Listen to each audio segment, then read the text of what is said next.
বিশ্বজিৎ ফুকনক কেতিয়াই সৰ্বানন্দ সোণোৱাল আৰু হিমন্ত বিশ্ব শৰ্মাই চুচৰাই আনি জেলত নিক্ষেপ কৰিব লাগিছে। হিমন্ত বিশ্ব শৰ্মাৰ টিউচন নোলোৱাকে বিশ্বজিৎ ফুকনে এটা বাক্য ক'ব নোৱাৰে। দম আছে যদি তেওঁলোকে চৰকাৰে বিশ্বজিৎ ফুকনে তেওঁলোকে তদন্ত কৰক।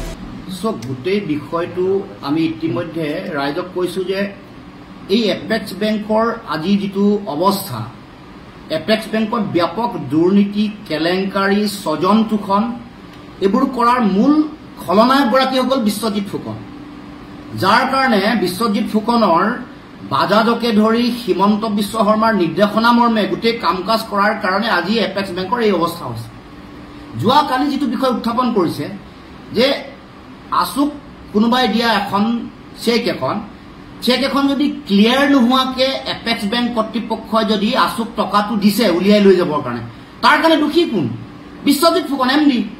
গতিকে এই কথাটো MDয়ে জানি শুনিও সেই সময়ত যদি RBIৰ ৰেগুলেশ্যন ভায়োলেট কৰি যদি আছুক গোটেই টকাটো উলিয়াই লৈ যাবলৈ দিছে, সেই গোটেই বিষয়টো তদন্ত কৰি বিশ্বজিৎ ফুকনক কেতিয়াই সৰ্বানন্দ সোণোৱাল আৰু হিমন্ত বিশ্ব শৰ্মাই চুচৰাই আনি জেলত নিক্ষেপ কৰিব লাগিছে।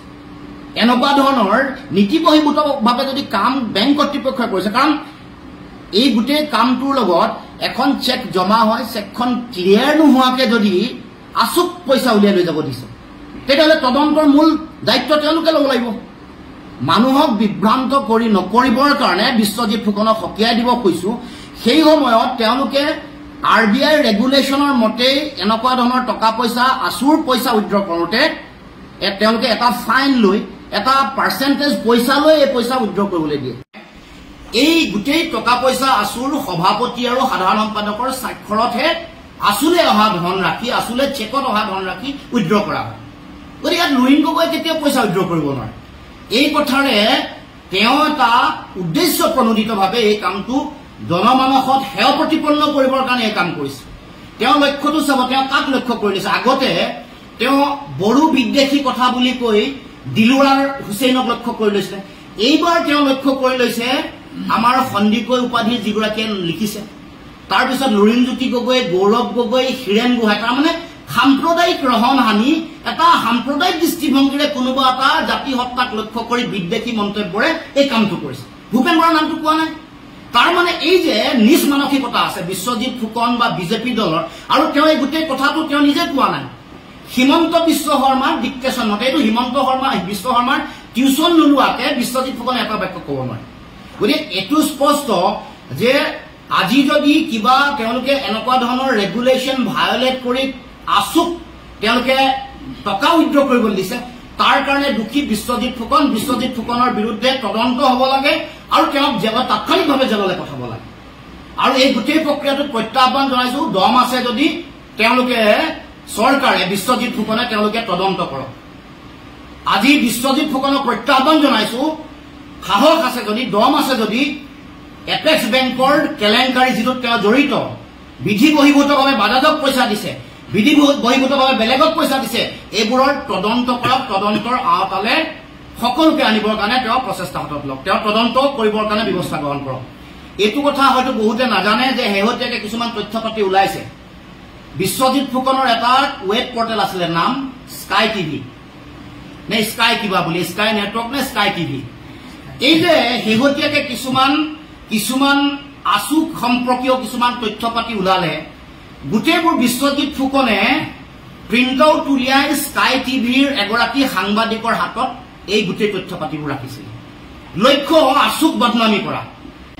বিশ্বজিৎ ফুকনে নিজৰ ৱেব পৰ্টেলত যিবোৰ আছু সম্পৰ্কীয় তথ্য পাতি প্ৰিণ্ট আউট উলিয়াই যিগৰাকী সাংবাদিকৰ হাতত ৰাখিছিলে, সেইগৰাকী সাংবাদিকৰ পৰাই ওলোৱা তথ্য পাতিৰে শেহতীয়াকৈ নিউজ হৈছে। গতিকে বিশ্বজিৎ ফুকনে আছুক বদনামী কৰিবৰ কাৰণে আৰম্ভণিৰে পৰা হিমন্ত বিশ্ব শৰ্মাৰ নিৰ্দেশনা মৰ্মে আৰম্ভণিৰ পৰা কাম কাজ কৰি আহিছে।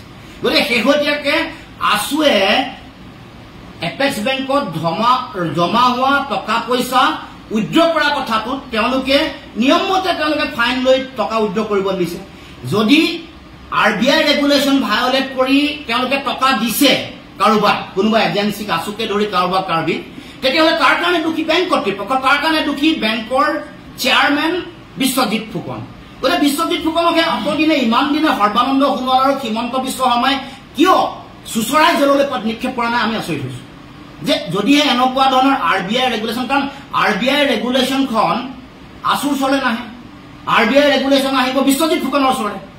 বিশ্বজিৎ ফুকনলৈ অহা ৰেগুলেশ্যনখন লুকুৱাই ৰাখি এই 1% কমিশ্যনৰ 1% টকাৰ লোভত যদি বিশ্বজিৎ ফুকনে সেই কামটো কৰিছে, আছুক যদি RBI ৰেগুলেশ্যন ভায়োলেট কৰি টকা উলিয়াব দিছে, তাৰ কাৰণে দুখী আছুৰ নেতৃবৰ্গ নহয়, তাৰ কাৰণে দুখী বিশ্বজিৎ ফুকন। গতিকে সেই সময়ত উইথড্ৰ কৰাৰ প্ৰচেছটো তেওঁ নাজানাৰ কাৰণে লুৱেনজ্যোতি গগৈ, তাৰমানে মই বিৰোধী হৈ আছো, মই গগৈ হোৱাৰ কাৰণে মোৰ লগত আকৌ সন্দিকৈ আৰু ইফালে অখিল গগৈ, গৌৰৱ গগৈ আৰু হীৰেণ গোহাঁই ছাৰ থকাৰ কাৰণে মোক লক্ষ্য কৰি লৈছে। গতিকে এইটো এটা তেওঁলোকৰ ডিজাইন। এই ডিজাইনটো কৰি বিশ্বজিৎ ফুকনে ভাবিছে যে তেওঁ হিমন্ত বিশ্ব শৰ্মাৰ তেওঁ বাহবাহ লৈ থাকিব পাৰিব। গতিকে আমি প্ৰত্যাহ্বান জনাইছো এই বিষয়টো তদন্ত কৰক, তদন্ত কৰিবলৈ যদি দম আছে, কেনেকে বাজাজক কেনেকে পইচা দিলে, বাজাজৰ পৰা কেনেকে আজিলৈকে টকা জমা নহল, বাজাজৰ এই যিবোৰ পইচা ওলাই লৈ গুচি গ'ল এইবোৰ পইচা জমা হ'ল নেকি, আছুক দিয়া টকা পইচা 1,50,000, 40,000, 30,000 এইবোৰ পইচা যিবোৰ চেক তেওঁলোকে দিছে এইবোৰতো ঘূৰি গৈ তাতে জমা হৈছে। এখনো চেক ক'ৰবাত বাউন্স হোৱা বুলি প্ৰমাণ কৰে যদি আছে, যদি দেখক। জইণ্ট একাউণ্ট 3জন মানুহৰ নাম থাকে, নাম থকা এটা একাউণ্ট, য'ত আছুৰ সভাপতি, সম্পাদক আৰু বিত্ত সম্পাদক। উলিয়াবৰ কাৰণে দুগৰাকী মানুহৰ স্বাক্ষৰ লাগে, সভাপতি সম্পাদক বা সভাপতি বিত্ত সম্পাদক বা সম্পাদক আৰু বিত্ত সম্পাদক। সভাপতি আৰু সাধাৰণ সম্পাদকে সাধাৰণতে স্বাক্ষৰিত কৰি যিকোনো ধৰণৰ মেজৰ যিটো ট্ৰেনজেকশ্যন যিটো কৰা সেইটো সভাপতি আৰু সম্পাদক। গতিকে মোক লক্ষ্য কৰি কিয় লৈছে এইটোতে বুজা নাই, সভাপতিৰ নাম নাই, সেইটোৱেতো কথা। সভাপতি আৰু বিজেপিত জইন কৰাৰ লগে লগে তেওঁ মানে গংগাত গা ধুই অহা নিচিনা হৈছে।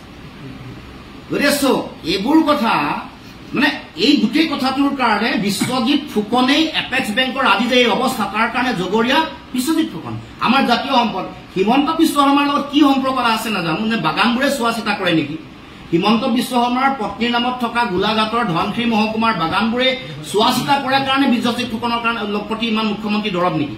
বিশ্বজিৎ ফুকন কেতিয়াবা জেলত থাকিব লাগে অতদিনে কৰা অনিয়মবোৰৰ কাৰণে, আৰু তেওঁ কেন্দ্ৰীয় সমিতিৰ সভাপতি সম্পাদকৰ দায়িত্ব জীৱনত নাই লোৱাৰ কাৰণে আছুটো কেনেকে চলে নাজানে, আৰু আছুটোৰ প্ৰতি তেওঁ বিদ্বেষ ভাৱ থকাৰ কাৰণে এই আছুৰ গোটেই ট্ৰানজেকশ্যনৰ যিটো প্ৰিণ্ট আউট উলিয়াই পিনে মই কৈ দিছো, ৰাজহুৱা আজি কৰিছো, প্ৰিণ্ট আউট উলিয়াই তেওঁৰ যিটো ৱেব পৰ্টেল স্কাই টিভি নে কি আছিলে, স্কাই নামটো আছিলে, তাৰ এগৰাকী সাংবাদিকৰ হাতত গোটেই ডকুমেণ্টখিনি আমাৰ দিনৰ পৰা আৰম্ভ কৰি এই উৎপল শৰ্মালৈকে এই গোটেই ডকুমেণ্ট যেতিয়ালৈকে তেওঁৰ স্কাই টিভি আছিলে, পিছৰ দিনবোৰতো তেওঁ সেই যিগৰাকী সাংবাদিক তেওঁৰ লগতে তেওঁৰ সম্পৰ্ক, তেওঁৰ হাততে এইবোৰ তথ্য পাতি অৰ্পণ কৰিছে, তাৰমানে আছুক বদনামী কৰিবৰ কাৰণে। বিশ্বজিৎ ফুকনে সেই যিগৰাকী সাংবাদিক তেওঁৰ হাততে প্ৰিণ্ট আউট উলিয়াই এই গোটেই আছুৰ ট্ৰেনজেকশ্যনবোৰ দিব খুজিছে। টকা উইথড্ৰ কৰিবলৈ যেতিয়া যায় আছুৰ সভাপতি আৰু সম্পাদকৰ স্বাক্ষৰ আছে। মোক লক্ষ্য কৰি লোৱাৰ কাৰণটোৱে হ'ল তেওঁলোকে এই যে তেওঁৰ এইটো লক্ষ্য, যিটো তেওঁৰ মানসিকতা, নিম্ন ৰুচিৰ যিটো মানসিকতা, সংকীৰ্ণ মানসিকতা, এই গোটেই বড়ো নোহোৱাকে MD গৰাকী বড়ো নোহোৱাকে বড়ো বিদ্বেষী কথা কৈ এটা পৰিৱেশ তৈয়াৰ কৰিলে। এতিয়া আকৌ যোনে যোনে লিখা মেলা কৰিছে, এগৰাকী সাংবাদিক সন্দিকৈ উপাধি তেওঁক লক্ষ্য কৰি লৈছে, গৌৰৱ গগৈক লৈছে, অখিল গগৈক লৈছে, লুৰিণ গগৈক লৈছে, হীৰেণ গোহাঁইক লৈছে, ভূপেন বৰাক নাই লোৱা।